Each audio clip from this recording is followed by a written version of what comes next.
Trainer Kenny Porter here. We just saw Marcos Maidana pull off an upset over Adrien Broner. Dropped him. Good fight. Won a decision. What did you think of the fight? Well, I thought that Marcos Maidana came to fight, and I thought that Adrien was not decisive about what he wanted to do. He gave up the first round. Before you know it, he done given up a couple of rounds, and it was all an uphill battle from there. So Marcos Maidana came to fight. Adrien wasn't focused. Okay. Now, what did you see in the fight that was just what stood out about the fight? You know, if you could replay it in your head. What stood out was you had a puncher who was coming with a pressure fight style, and you had a guy who should have been able to box him, but he didn't.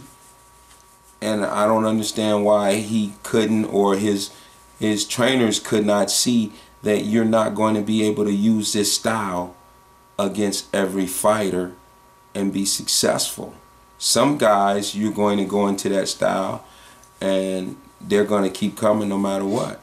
So it wasn't, he didn't have the right game plan. And you tell me about your history of Broner. You have an insight on him that others, very few have. I've known him since he's 8 or 9 years old.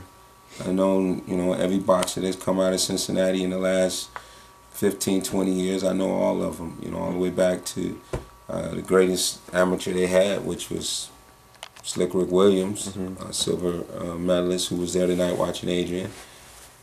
And the talent has always been there. So they've always had very talented fighters, but on this, when you get to the professional level, you've really got to have strategy and basics and fundamentals, and take what the guy gives you and try to exploit that. You can't just go in there and fight everyone the same way. It's not an amateur fight. Okay, now after the fight, you had wanted Shawn to kind of call out Maidana a little bit. Tell me. After the fight was over, I told Shawn, I felt that Maidana was going to get the decision before it was announced. Obviously, Adrien going down as many times as he did, that it put him in a really bad situation to be in, and I didn't think he was going to get the decision. I really wanted him to get the decision. I screamed and yelled and hollered for him, but it didn't work out that way. So I told Shawn, you need to go to the ring, say hello to Maidana, and tell him that you want to fight him. Let's unify these titles.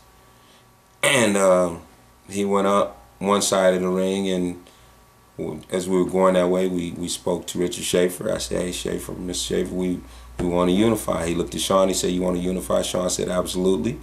Mr. Schaefer walked Shawn up the ring, and Maidana walked down the other side and got out of the ring. I don't think he really was paying any attention to Shawn, but we were going to go up there and tell him, hey, let's make this fight. But you want that fight, you guys newly crowned champions, he's new champ, you want to unify. Yeah. Why do you want that fight?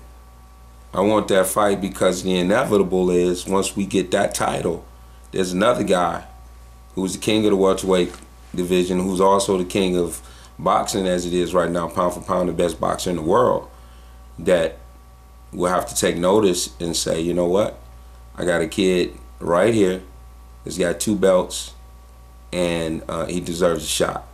And that's the position we want to be in, a position of excellence.